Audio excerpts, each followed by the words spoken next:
Zee 24 तास एक पाऊल पुढे। पुण्यात टेकड्यांवरच्या खोदकामाला बंदी असताना पौड रस्त्यावरची एक टेकडी फोडण्यात आली आहे। रस्ता बनवण्यासाठी म्हणून हा टेकडीचा मोठा भाग पोकलननं उद्ध्वस्त करण्यात आलाय। एका बांधकाम व्यावसायिकाकडून सुरू असलेलं हे खोदकाम पर्यावरणप्रेमी नागरिकांनी बंद पाडलं। ही टेकडी फोडणाऱ्यावर कारवाईची मागणी करण्यात येते। या सगळ्या परिस्थितीचा आढावा घेतलाय आमचे प्रतिनिधी अरुण मेहत्रे यांनी। पुणे शहरात टेकडी फोडण्याला बंदी आहे। असं असताना पुण्यातल्या पौड रस्त्याला लागून असलेली आणि वेताळ टेकडीचा भाग असलेली टेकडी अचानकपणे फोडण्यात आली। ही टेकडी उद्ध्वस्त करण्यात आली। या ठिकाणी आपण पाहतो की ही उंच अशी टेकडी आहे। टेकडी फोडण्याचं काम गेले 2 दिवस सुरू होतं। इथली जी निसर्ग संपदा आहे, इथली जी झाडं आहेत ती देखील या ठिकाणी उद्ध्वस्त करण्यात आली आहे। आम्ही पाहतो आहोत की टेकडी या ठिकाणी मोठ्या प्रमाणावरती उद्ध्वस्त करण्यात आली आहे। काय नेमका प्रकार सगळा घडला?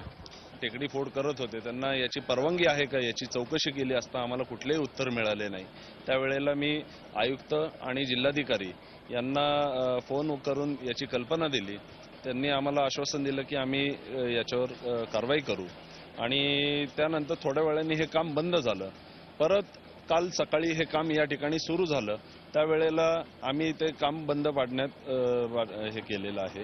दुसरी गोष्ट, या ठिकाणी मोठ्या प्रमाणात जी टेकडी आहे ही या ठिकाणी उद्यानाचं आरक्षण होतं।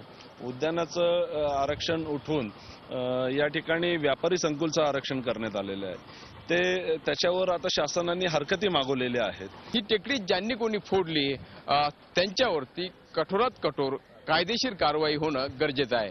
व्हिडिओ जर्नलिस्ट विकी कांबळेसह अरुण मेहत्रे, झी 24 तास पुणे। झी 24 तास एक पाऊल पुढे।